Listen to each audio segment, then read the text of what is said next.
El siglo XIX español estuvo sujeto a múltiples vicisitudes y a innumerables conjuras, sediciones, golpes de Estado, guerras fratricidas. Por ejemplo, las carlistas, las tres guerras carlistas que causaron la muerte de centenares de miles de españoles.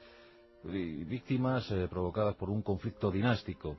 Ya sabéis que la reina Isabel II tuvo que asumir el trono de España tras la muerte de su padre, Fernando VII el Deseado, allá por 1833. Contaba tan solo 3 años. Había nacido el 10 de octubre de 1830, y lo que no podía suponer esta monarca borbona es la cantidad de sangre que iba a correr por dicha decisión.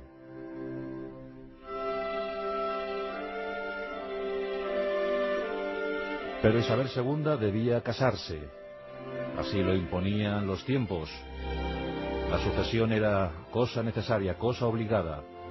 Y en consecuencia se estableció una boda no solo para ella, sino también para su hermana Luisa Fernanda el 10 de octubre de 1846, justo cuando Isabel II cumplía 16 años.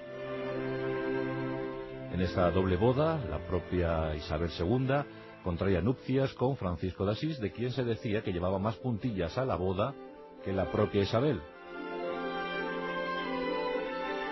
Y su hermana, Luisa Fernanda, contrajo matrimonio con Antonio de Orleans, a la sazón hermano del monarca galo Luis Felipe.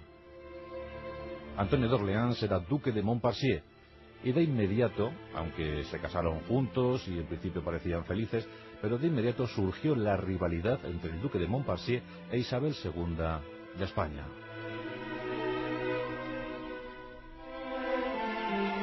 Sabido es que el duque de Montpensier se conjuró en frecuentes ocasiones, formó parte de complots, estuvo implicado en algún tipo de trama para derrocar la monarquía de los Borbones. El propio Antonio de Orleans ambicionaba algún día sentarse en el trono de España.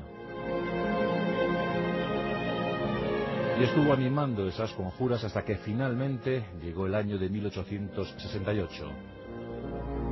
En ese tiempo surgió la Revolución Gloriosa, instigada no solo por militares como los generales Prim y Topete, sino también por políticos, aristócratas, burgueses. Todos aportaron lo que pudieron. El propio Montpensier ofreció de su tesoro particular 6 millones de pesetas de aquella época para que la Revolución Gloriosa pudiese culminar con éxito.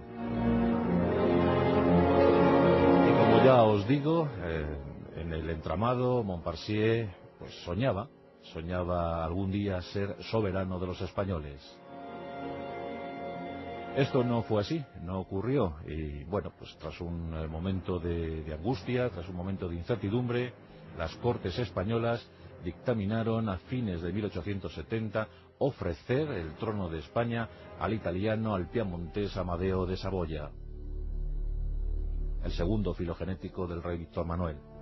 Este aceptó gustoso y llegó al trono para ocuparlo en compañía de su esposa María Victoria de Aosta, en ese año 1871, un reinado efímero de apenas 2 años, en los que el pueblo español no supo ni quiso conceder un mínimo margen de confianza a los monarcas considerados extranjeros. A tal punto llegó la cosa que Amadeo de Saboya fue apodado Il Macarroni y su mujer la Cisterna, por el apellido de María Victoria de Aosta. Se llamaba así, María Victoria del Pozo de la Cisterna.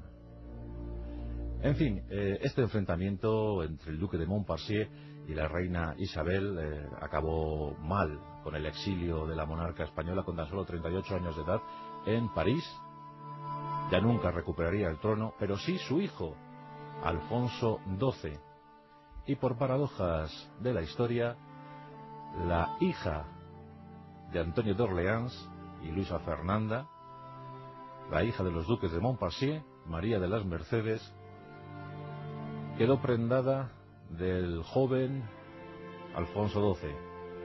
Ambos se enamoraron perdidamente y concretaron su amor en matrimonio en 1878, en una boda fastuosa que todos recordaron. Por desgracia, este amor no pudo fructificar, pues la pobre María de las Mercedes murió a consecuencia de la enfermedad al poquito tiempo de haberse casado.